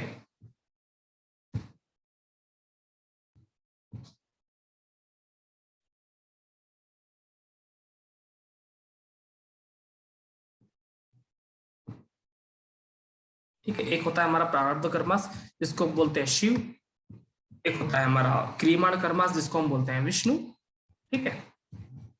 विष्णु वर्तमान काल, शिव भूतकाल, और एक होता है हमारा संचित कर्मास जिसको हम बोलते हैं ब्रह्मा, ठीक है। ये 3 चीजें हैं। हमें 2 चीजों पे बहुत ज्यादा फोकस करने की जरूरत है। एक है हमारा भूतकाल, एक है हमारा भविष्य, एक है हमारा वर्तमान काल, ठीक है। हमें वर्तमान काल को जीना बहुत जरूरी है, हमें इसको जीना आना चाहिए। वर्तमान काल को ज्योतिष वास्तव में सिर्फ जीवन जीने की कला है, आर्ट ऑफ लिविंग है, ठीक है। काफी लोग बोलते हैं कि ज्योतिष भविष्य बताता है। ज्योतिष तो सारा ही बताएगा, ज्योतिष तो भूतकाल, वर्तमान काल, भविष्य काल, वो तो सारा ही बताएगा। लेकिन मूल रूप से ज्योतिष क्या है? तो मूल रूप से ज्योतिष सिर्फ दशा अवतार है। ज्योतिष सिर्फ गाइडेंस, ज्योतिष सिर्फ सॉल्यूशन, ज्योतिष सिर्फ मार्गदर्शन करने आया है। सीधी सी बात है कि रावण कितना ही बड़ा शिव का भक्त था लेकिन उसका उद्धार राम के बिना नहीं हो सका। समझ में आ रहा है? रावण ने प्रारब्ध कर्मास कितने ही अच्छे किए हो लेकिन राम के बिना उनका उद्धार नहीं हो पाया। मतलब वर्तमान कर्म हमारे अच्छे नहीं है तो हमारा उद्धार नहीं हो सकता। इसको हम दार्शनिक दृष्टि से पढ़ें कि अगर हम विष्णु चरित्र को नहीं समझ पा रहे हैं तो हमारा उद्धार नहीं हो सकता। अगर हमें विष्णु भगवान के ऊपर, दशा अवतार के ऊपर संशय है तो हमारा उद्धार नहीं हो सकता। समझ पा रहे हो? अपने आप को समझना ही ज्योतिष है।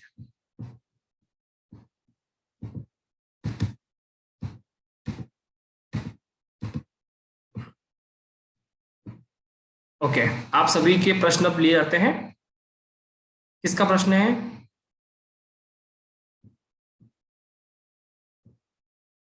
जी सर, आप माइक अनम्यूट कर सकते हैं विद्याधर सर। हाँ, मेरा पहला प्रश्न है तो ये है, कुंडली से पता चलता है क्या ये अपना लास्ट जन्म है क्या, उससे मोक्ष मिलने वाला है क्या? नहीं चलता। नहीं चलता है। अच्छा, दूसरा ये बात बोलना था। क्योंकि ये हाँ, कुंडली बोलो। से पता नहीं चलता है, ये हमसे पता चलता है। अच्छा, जब हमारे अंदर से आवाज नहीं आएगी कि ये मेरा लास्ट कर्म तब तक नहीं हो सकता, क्योंकि ज्योतिष मतलब अपने आप को समझना है। आपको क्या लगता है कि कुंडली से मालूम पड़ जाएगी आपका लास्ट कर्म है, और आपका आत्मा कह रहा है, आपकी मन कह रही है कि नहीं भैया अभी तो तेरे को बहुत कुछ भुगतना बाकी है, तो भैया कैसे होगा? समझ पा रहे? हाँ हाँ। जब तक आपका अंतरात्मा नहीं कहेगा कि मैं बेहतरीन हूं, तब तक आप बेहतरीन नहीं हो। जिस दिन आपके अंतरात्मा ने कहा कि यार यू आर ग्रेट, तो आप ग्रेट ही हो। समझ आ रहा है? अच्छा, क्योंकि ज्योतिष जीवन जीने की कला है, अपने आप को समझने की कला है। हम जब तक अपने आप को नहीं समझेंगे तब तक हमें कुछ भी पता नहीं चलने वाला। तो हम ज्योतिष को ही समझेंगे। हम इन 100 दिनों में जीवन जीने की कला पे ही बात करेंगे, क्योंकि हमारा प्रारब्ध कर्मास जो भी है वो तो आप सभी को बताऊंगा कि ये हमारे साथ होगा। लेकिन भैया प्रश्न ये आता है कि करें क्या? एक नहीं है, मैंने कह दिया कि ये होगा, अब प्रश्न ये आता है कि भैया आप करें क्या? मैंने प्रेडिक्शन कर दिया कि बरसात होगी बारिश के महीने में, अब प्रश्न ये है आपके सामने कि करें क्या? आ रहा है समझ में? समझ गया। और दूसरी बात बताना था, क्या ये मतलब ब्रह्मा वो प्रेडिक्शन कर लिया, मतलब हमने शिव की बात बता दिया कि ये होगा, तय है, ये होगा। लेकिन अभी ये होने से बात क्लियर हो गया क्या? अभी व्यक्ति फिर पूछेगा कि अब करें क्या? अब सॉल्यूशन चाहिए ना कि अब करें क्या? तो ज्योतिष जीवन जीने की कला को बताता है कि इस तरह से आपको जीवन जीना है। ये विष्णु बताता है, वर्तमान काल बताता है। सभी क्लियर हो रहा है? तो सॉल्यूशन से क्या उसका प्रारब्ध चेंज होएगा क्या? नहीं यार, प्रारब्ध शिव को बदला ही नहीं जा सकता। प्रारब्ध कर्मास तो बदला ही नहीं जा सकता।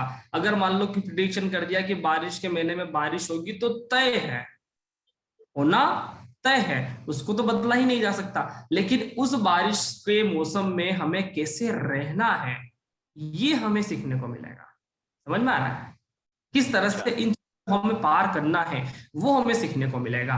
राम के 14 वर्ष के वनवास तो तय थे, लेकिन अब इन 14 वर्ष में राम को क्या करना है, ठीक है ना? ये सबसे महत्वपूर्ण बात है कि उन्होंने इस 14 वर्ष के वनवास का भी एक अच्छे से फायदा उठाया।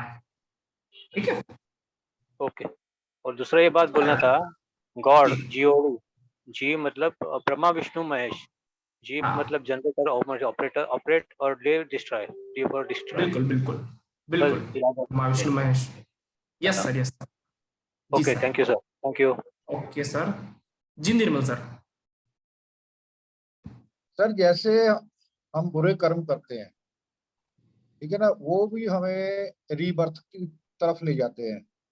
इसी तरह जब हम अच्छे कर्म भी करते हैं, वो भी हमें रीबर्थ की तरफ ले जाते हैं, अच्छा भोगने के लिए। तो फिर ये तो साइकिल खत्म कैसे करेंगे इस सर को? खत्म कब होता है? खत्म जब होता है जब हम शून्य हो जाते हैं। शून्य कैसे होगा? शून्य कैसे होते हैं? जब भी मान लो कि आप कुछ भी कार्य करते हो, और भगवान कृष्ण बोलते ना कि तू जो भी कार्य करता है कर्म कर, कर्म की फल क्या होगा उसका चिंता करने का सब्जेक्ट तेरा नहीं है। कहते कि मैं कर्म कर रहा हूं, मैंने पढ़ाया, अभी क्लास में लोगों के फीडबैक क्या आएंगे, क्योंकि ये मेरा कर्म नहीं है, ये रिजल्ट तो आप दोगे ना, इसमें मेरा कोई भी अधिकार नहीं है। ठीक है, तो हम इस कर्म को करते हुए भी शून्य हो सकते हैं कि मैंने ये कर्म किया है, लेकिन इसका रिजल्ट जो भी आ रहा है हम शून्य है, मेरा अधिकार क्षेत्र नहीं है, भगवान ने जो दिया वो बेहतरीन होगा। समझ पा रहे हो? क्योंकि हमने उसके लिए शून्य बनना है। अगर मैं पहले से के बिड़जों किया, लोगों तो ये कहना था या ऐसा कर रहे हैं वैसा कर रहे हैं, तो फिर हम डिस्टर्ब हो जाएंगे। हमने अपना कर्म किया और बेहतरीन तरीके से किया, लेकिन हम क्या रिजल्ट आएगा उसके लिए शून्य है। हमने उसके लिए मत सोचें, उसके लिए सोच के कार्य करते हैं, लेकिन हमने कर्म किया, ठीक है, लेकिन उस फल का उसका क्या फल आएगा, उसका क्या रिजल्ट आएगा, वो हमारा अधिकार नहीं है। क्योंकि कर्म कर रहे हैं, ये हमारा कर्म है, लेकिन जो हमको फल देगा वो उसका कर्म है, और उसके कर्म में दखल अंदाजी करना हमारा अधिकार क्षेत्र नहीं है। इसलिए हमें वहां शून्य बनना है। हम अपना क्रियमाण कर्म करते हुए भी शून्य की ओर बढ़ सकते हैं। मान लो कि क्लास लिया, आपने ऑफिस में काम किया, दुकान पे काम किया, अच्छे से काम किया, बहुत अच्छे से मन लगा काम किया, शाम को उसके बाद आपको प्रॉफिट क्या होगा, लॉस क्या होगा, वो आपका अधिकार क्षेत्र नहीं है, क्योंकि आपने तो कर्म किया है और अच्छे के लिए कर्म किया है कि मुझे 2000 रुपए की कमी होना चाहिए। ठीक है, शाम को जाके आपको 1500 रुपए कम हुआ तो भी आपको खुशी है, 1500 हुआ तो भी खुशी है, और किसी दिन नहीं हुआ तो भी आपको खुशी है, क्योंकि वो आपका अधिकार क्षेत्र नहीं है। तो हम यहाँ से सकते हैं, निश्चित तौर पे हम यही करते हैं, करना चाहिए, लेकिन वो तो वहां पे हम शून्य बन सकते हैं। ठीक है, अपना वर्तमान कर्म करने के बाद छोड़ सकते हैं। अभी चुनाव हो रहे हैं, खड़े हो गए, आपने कर्म किया, प्रचार किया, प्रमोशन किया, अभी उस रिजल्ट पे आपका अधिकार क्षेत्र तो नहीं है ना, क्या जनता आपको देगी। राइट, सही है ना। तो ये हमारा है कि हमें कर्म करना है, वहां पे हम शून्य बन सकते हैं, जहां पे हम शून्य बन सकते हैं जी, जब हम इस तरह की क्वालिटी को अपना लेंगे कि हमें बेहतरीन कर्म करना है, क्योंकि विष्णु हमेशा बेहतरीन कर्म को बताता है। राम आए बेहतरीन कर्म, कृष्ण आए बेहतरीन कर्म, क्योंकि उन्होंने गलत कार्य नहीं किए। तो हमें कर्म करना है, बहुत अच्छे कर्म करना है, कुछ भी रिजल्ट हमें आशा करके ही कर्म करते हैं, लेकिन वो हमारा अधिकार क्षेत्र नहीं है।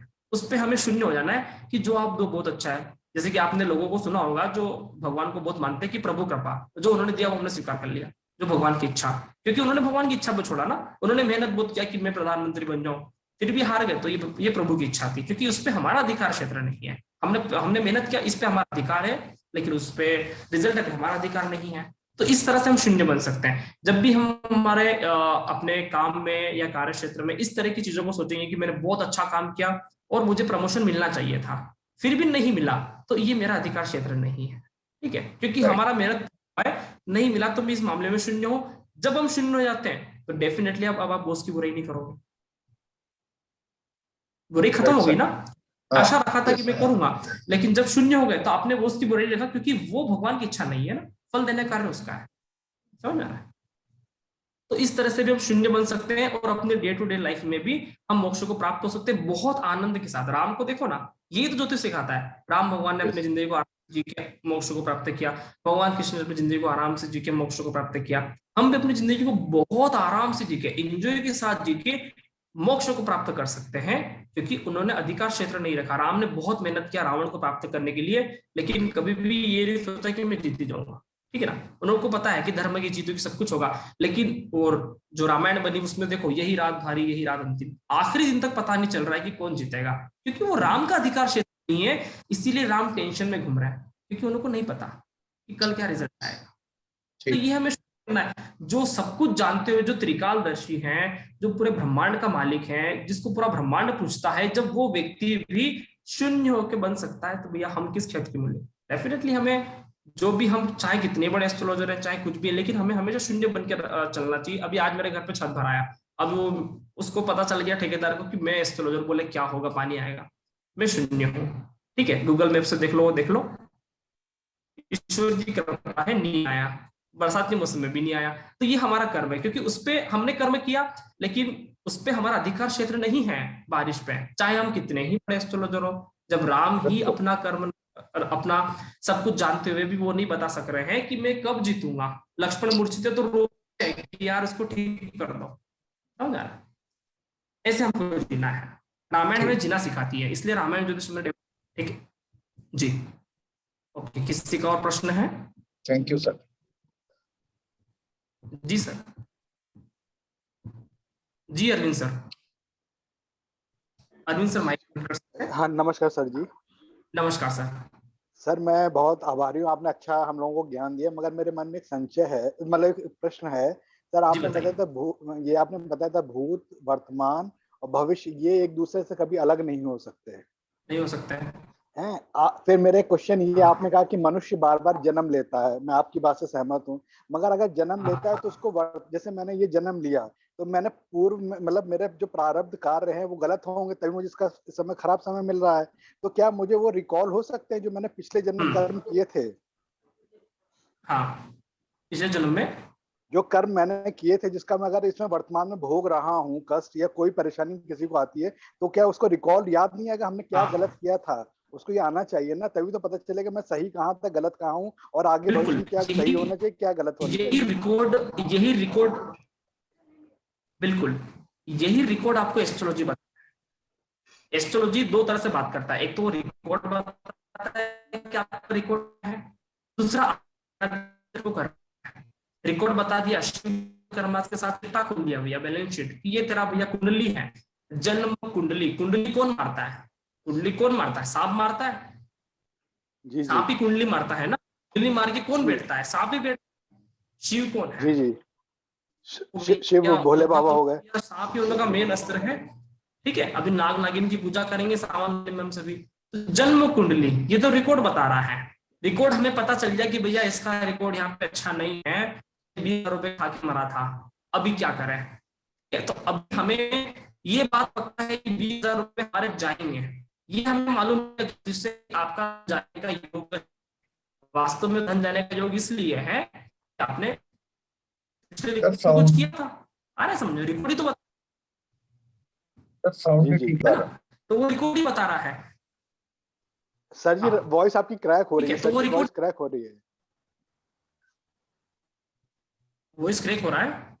हाँ वॉइस क्रैक हो रहा है। अभी भी क्रैक हो रहा है क्या? अब ठीक है, बोलिए। अब सही है, ठीक आ रहा है? अब सही आ रहा है सर जी, अब सही आ रहा है। ठीक है ना। तो रिकॉर्ड हमारा बता रहा है शिव, और हमें करना क्या है वो बता रहा है विष्णु। सीधी सी बात है। रिकॉर्ड देखकर आप बदल नहीं सकते, लेकिन अब प्रश्न ये है कि रिकॉर्ड तो मेरा चलो अच्छा रहा है तो कोई चिंता नहीं, आराम से जाएंगे, लेकिन अब रिकॉर्ड खराब रहा तो अब सॉल्यूशन क्या? तो वो बताता है विष्णु कि चलो मैं आपको बताता हूँ कि जीवन जीने की कला क्या है और डायरेक्शन क्या है, दिशा क्या है। रामायण दिशा देती है, गीता दिशा देती है, सही है कि नहीं है? रामायण और गीता, भगवान विष्णु 12 लेते हैं कि लोगों को दिशा मिले, समझ में आ रहा है, डायरेक्शन मिले। ठीक है जी थैंक यू सर जी, धन्यवाद सर जी। गोपाल सर, जय श्री कृष्ण। नमस्कार सर। सर मैं आपसे बात करने के लिए मैंने हाथ रेस नहीं किया है, मैं आज जो अपने साथी सब आए उनके लिए कहना चाहता हूँ, क्योंकि मैं आपका पहले से ज्वाइन की है 2-3 क्लास, तो मुझे आपके बारे में और आपके पढ़ाने के बाद पूरा, तो मैं ये कहना चाहता हूँ कि हर बंदे के दिमाग में या जो भी बैठा है उनके मन में भविष्य क्या है, ज्योतिष क्या है, ये कैसे सिखाएंगे, ये सारे क्वेश्चन जो पहले दिन मेरे इसमें भी थे कि व्हाट्सएप में आएंगे क्या, मैंने आपसे पूछा भी था, तो आपने मुझे यही जवाब दिया था जो आज इनको दिया कि आप बेहतर समझ पाएंगे। तो मेरा ये कहना है कि सब लोग सिर्फ शांत दिमाग से सर को सुनो, वो जो कह रहे उनकी ट्रिक क्या है, उनका लॉजिक क्या है, वो जानने की कोशिश करो, आपको अपने आप सारे जवाब आते जाएंगे। क्योंकि जब तक आपके मन में क्वेश्चन आते रहेंगे आप उनको टोटली सुन नहीं पाएंगे और आप कुछ बहुत बड़ा मिस कर जाएंगे, ऐसा मुझे लगता है। क्योंकि सर की जो समझाने की ट्रिक है, जिस माध्यम से जिस कैरेक्टर के साथ ज्योतिष को उन्होंने जोड़ा है, वो इतना आसान है कि उसके लिए आपको लगेगा ज्योतिष हमने पहले क्यों नहीं सीखा। ज्योतिष सीखने के लिए हमें लगता है कि ये बहुत कठिन, बहुत उलझन वाला है, तो सर ने उसको इतना आसान करके दिया है कि हर बंदा उसको लॉजिक के सहारे समझ सकता है। आप सिर्फ फेथ करो, वो जो क्वेश्चन है वो पूरा क्लास खलास होने के बाद जब आप 2-4 कदम चलेंगे आपको अपने आप समझ में आ जाएगा कि यार मेरे जवाब तो ऑटोमेटिक आ रहे। तो सर बहुत अच्छी तरह से समझाते हैं, उनका तरीका बहुत बढ़िया है। आप सिर्फ सुनो, जो भी आपके क्वेश्चन है उसके जवाब अपने आप आपको मिलते जाएंगे, उल्टा आप लोगों को बताएंगे ये ऐसा नहीं ऐसा समझो। इसलिए मैं आज सर से बात कर रही हूँ। बहुत धन्यवाद जी गोपाल सर। वीडियो पे आता नहीं, आरती मैडम और शिव कुमार सर भी ऐसे ऐसे कर रहे हैं, मेरे को दिख रहा है, सुनता हूँ। ठीक है, नहीं आप सभी को देखो, ज्योतिष सिर्फ जीवन जीने की कला है। ठीक है, ज्योतिष आर्ट ऑफ लिविंग है। जब तक हम जीवन जीने की कला को नहीं समझ पाए ना, हम नहीं सीख सकते हैं। भगवान राम आए जीवन जीने की कला को बता रहे हैं कि भैया मैं सब कुछ जानता हूँ, लक्ष्मण मूर्छित हो गया फिर भी रो रहा हूँ, समझ में आ रहा है। मैं सब कुछ जानता हूँ। लक्ष्मण मूर्छित हो गया, रो रहा हूँ, मुझे पता है कि हनुमान बूटी लेके आ जाएगा, लेकिन फिर भी पूरा रात रोता रहा। मुझे इतना विश्वास है हनुमान के ऊपर कि वो लेके आएगा, लेकिन फिर भी रो रहा हूँ। ये बताया उन्होंने कि यार जो भी वर्तमान में कर्मास होते हैं ना, आपको इनको जीना चाहिए। जन्म, मृत्यु, एक्स वजह, कुछ भी, शादी, समारोह, विवाह, इसको हमें जीना है। ये जो भी कर्मास है इससे हम अलग नहीं है। भगवान राम भी अलग नहीं हुए, तो एक सामान्य व्यक्ति कैसे अलग हो सकता है? समझा? इसको हमें जीना ही है निश्चित तौर पर। कि प्रारब्ध कर्मास हमारा पूरा बैलेंस शीट है, ज्योतिष हमें ये बता देगा। हमें ये भी बता देगा कि तेने कहाँ कहाँ क्या गलत किया, किस किस फील्ड में गलत किया। दशा के साथ बता देगा कि अब ये कब कब निकलेगा, अब इसका कब कब भुगतान होगा। लगता है ना भैया, एक टाइम पे कोई व्यक्ति बहुत गरीब, फिर बहुत पैसे वाला, भुगतान हुआ, फिर पैसे वाला बना, पहले दिन नहीं बना। समझ पा रहे हैं? तो जब तक उसका टाइम पीरियड खत्म नहीं होगा तब तक व्यक्ति को नहीं मिलेगा। तो सारी चीजें हैं। भगवान राम ने भी अपना भुगतान किया। उसके पीछे की स्टोरी है समुद्र मंथन वाली। देव और दानव का युद्ध हो, या सांप का मुंह हम पकड़ेंगे, रस्सी तुम पकड़ लो, कुछ तुम पकड़ लो, और बंटवारा हुआ कि अमृत निकलेगा, आधा करेंगे। अमृत के लिए ही किया कि जो भी निकलेगा आधा आधा करेंगे। तो भगवान विष्णु ने मोहिनी रूप लेके गर्दन काट दिया जब देव दानव लोग पीने लग गए। तो दानव लोगों का प्रश्न ये खड़ा हुआ कि हमारे साथ तो चीटिंग हुआ है, और वास्तव में देखिए चीटिंग है। जब कोई भी दो व्यक्ति एक पार्टनरशिप में काम कर रहे हैं और एक व्यक्ति बोले कि सारा प्रॉफिट मेरा, एक व्यक्ति बोले कि तेरे को कुछ नहीं देंगे, तो चीटिंग है ना। तो वो चीटिंग का फल भगवान राम को मिलता है, भगवान कृष्ण को मिलता है, उनके दशा अवतार में।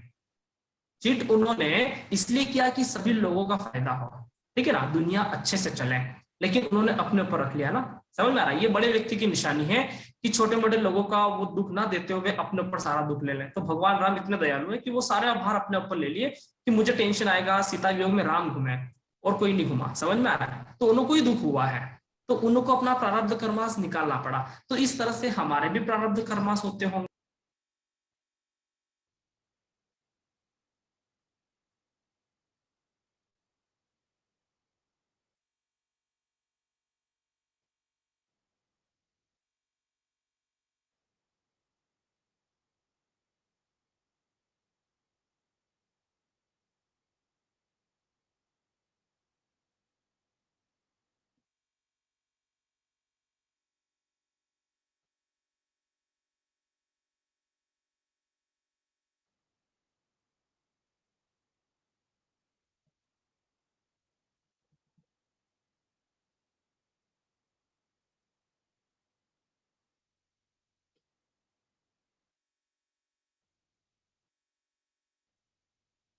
सर क्या नेटवर्क इशू हो गया?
हाँ, अभी पहले हमारा नेटवर्क इशू हो गया था ना, तो मैंने जिस मोबाइल से लिंक लिया था उस मोबाइल से ज्वाइन नहीं किया है ना, इसलिए यहाँ पे थोड़ा सा इशू हो गया है।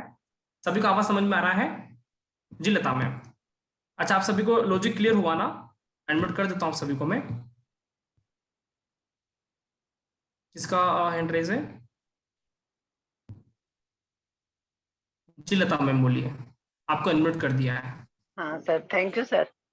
सर मैं तो आपके 5-6 सेशन ज्वाइन कर ही रखा है, आपको मालूम है, जी मैम। और हमेशा जुड़ी रहना चाहती हूँ जब तक जीवित हूँ, और अच्छा लगता है आपकी आवाज सुनकर। और सिर्फ एक चीज पूछनी थी मेरे को कि हम अपनी लाइफ का गोल कैसे देखेंगे, हमारी लाइफ का गोल क्या है इस जीवन में आने का? गोल तो एक ही होता है, ठीक है, कि शून्य हो जाना, जैसा कि वो सर शून्य ने तो भी हो पूछा गए, था। शून्य तो हो गए, ठीक है ना? तो शून्य होना है मतलब ऐसा भी नहीं कि सारा जवाबदारी छोड़ दे, शून्य ऐसे होना है कि आशा से कर्म करे, हाँ, लेकिन नहीं उसका नहीं, वो एक्सपेक्टेशन खत्म कर वो दिया, बिल्कुल वही हमारा मेन गोल होता है। हमारी पर लाइफ को कोई हमें तो, इसी तरह सर कोई तो रीजन होगा ना इस जन्म को हाँ। लेने का और उतारने का, वो हमें तो कौन से देखो, भाव से पता ये चलेगा? चीज हाँ वो बताता हूँ। हमारा कर्मास क्यों हुआ, आप सभी बताइए, अभी हमने पढ़ा हाँ जी, पढ़ा। प्रारब्ध कर्मास के कारण हुआ। हाँ, प्रारब्ध कर्मास के कारण हुआ, ठीक है। प्रारब्ध कर्मास का गॉड कौन है? शिव है। हाँ जी, शिव को क्या बोलते हैं? काल, महाकाल। हाँ जी, और राहु को क्या बोलते हैं? काल। जी। तो प्रारब्ध कर्मास की सारी हिस्ट्री बता देगा एकमात्र फ्रेंड, उसका नाम है राहु। ठीक है, आप क्या थे, सिर्फ अकेला राहु सब बता देगा कि आप क्या थे। ठीक है, प्रारब्ध कर्मास। और आपको कहाँ जाना है, लक्ष्य कहाँ है, ठीक है, हाँ, लक्ष्य बचना है, वो बता देगा केतु। वो बता देगा केतु। अच्छा, केतु बताता है शून्य की ओर चलना। केतु बोलता है केतु लिमिटेशन है, केतु बोलता है शून्य की ओर चलो, वो बोलता है कि मेरे पास तो बहुत है, मैं तो बहुत कुछ करूंगा। समझ में आ रहा है? तो प्रारब्ध कर्मास बता हमारे जन्म कुंडली में राहु, और अपना मोक्ष, अपना जो लक्ष्य बताता है वो बताता है केतु। इस चीज को हम बहुत गहराई से आने वाले 100 दिन में सीखने की कोशिश करेंगे। अच्छा, अभी किसी के डाउट ले लेते हैं। जी लता मैम, अनम्यूट कर लीजिए। Unmute sir. हाँ सर, मैं ये बोल रही थी कि मेरे हिसाब से केतु अपने को बताता है कि ये वाला अपना बर्थ लास्ट है कि नहीं है। यदि केतु कुंडली में 12 में बैठा हो तो वो जन्म अपने को मोक्ष मिल सकता है, यदि अपने प्रॉपरली अपना बैलेंस को ठीक करें। जो आपने बताया था प्रारब्ध और विष्णु का और शंकर का और ब्रह्मा का, तो उस बैलेंसिंग के लिए अगर 12वां केतु होता है तो वो अपना बर्थ लास्ट हो सकता है यदि अपने अच्छे कर्म करे। तो केतु कुंडली में कौन से भाव में बैठा चलता है कि और कितने जन्म लेने पड़ेंगे। किसी भी भाव में बैठा हुआ केतु आपका मोक्ष करवा सकता है। और आपका प्रारब्ध पेंडिंग रख सकता है। सर आपकी आवाज कट जाती है। केतु 12th हाउस में इसकी, मेरा नेटवर्क में कह रहा हूँ ना, मेरा बरसात हो रहा है, नेटवर्क इशू आ रहा है आज, ठीक है। तो आपका बात सही है, 12th हाउस मूल रूप से मोक्ष को बताता है। केतु अच्छा माना जाता है, वो बात हम आगे और भी क्लियर करेंगे, अभी नए स्टूडेंट को परेशानी ना हो जाए, इसलिए मैंने अभी तक राहु केतु नाम नहीं लिया था। वो तो समझाने के लिए बताया हूँ। राहु आपका प्रारब्ध मास है, आपकी मंजिल है। राहु जिस भाव में बैठा हुआ होगा वहां से आपके प्रारब्ध कर्म शुरू होते हैं। केतु जिस भाव में बैठा हुआ होगा वो आपको मंजिल जब तक नहीं मिलेगी, जब तक आप चैन नहीं आए, ना सुख आए, जब तक वो नहीं मिले तब तक आपको परेशानी होती रहेगी। समझ में आ रहा है? तो केतु मंजिल है, केतु मुकाम है, ठीक है। सभी को क्लियर हो रहा है? जी देवकी मैम।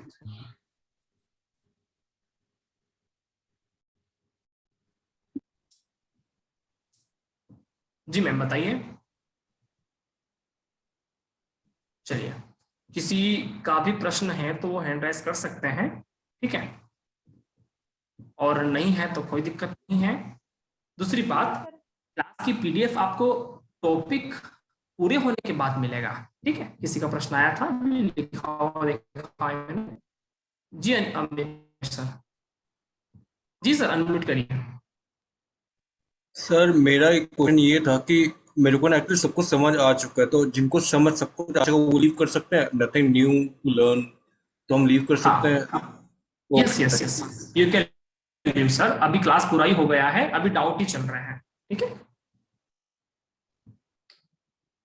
चलिए ठीक है, क्लास की जो पीडीएफ है वो आपको टॉपिक कवर होने के बाद पूरा मिलता है। 2-3-4 टॉपिक्स पूरे होंगे, उसके बाद आपको पीडीएफ अपना मिल जाएगा, ठीक है। पीडीएफ आपको टॉपिक के साथ मिलेंगे, रिकॉर्डिंग आपको आज ही भेज दिया जाएगा। किसी का कुछ भी डाउट हो, आपके लिए चर्चा वाला ग्रुप ओपन है, आप आराम से जाके अपने डाउट पूछ सकते हैं। क्लास होने के 1-2 घंटे बाद तो ग्रुप ओपन रहता है, उसके बाद लॉक हो जाता है। तो आपको कुछ भी डाउट आता है, कुछ भी परेशानी होती है, आप बोल सकते हैं और आप सभी अपना अपना परिचय वहां पे आज दे सकते हैं, ताकि आप सभी का आपस में जान पहचान हो जाए, ठीक है। तो सभी अपना अपना परिचय दे सकते हैं, ग्रुप ओपन है, और क्लास कैसा लगा उसका फीडबैक दे सकते हैं, ठीक है। तो आज के लिए इतना ही। जी देव मैम कुछ आवाज आ रही है, बोलिए मैम। हाँ बोलिए मैम।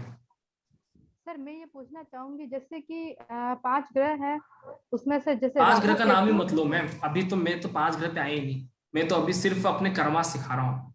अभी हमको ही नहीं, क्योंकि मैं सारे जब चीजों को एक्सप्लेनेशन करूंगा ना, तब आप सभी आगे डिटेल में पूछना। अभी हमने सिर्फ कर्म सिद्धांत को सिखा है, और किस तरह से जीना है वो हमने जानना है, किस तरह से हम वर्तमान, भूतकाल और भविष्य काल को समझ सकते हैं, ठीक है। Okay sir. किसी को कुछ भी डाउट होता है, डिस्कशन वाले ग्रुप में रख सकते हैं, और अपना अपना परिचय देते हुए आप अपना अपना फीडबैक भी दे सकते हैं क्लास के लिए। फिलहाल आज के लिए इतना ही, सभी का बहुत बहुत धन्यवाद, नमस्कार। रिकॉर्डिंग आपको मिल जाएगा आज शाम को, ठीक है। Thank you sir. Next class. जी sir. Sir next class sir अपना मंगलवार, गुरुवार, शनिवार फिक्स है। मंगल, गुरु, ट्यूसडे, सैटरडे और संडे अपना फिक्स है 8 से 9, ठीक है। Okay right, thank you. Okay sir, सभी का नमस्कार, बहुत बहुत धन्यवाद। थैंक्स। ओके।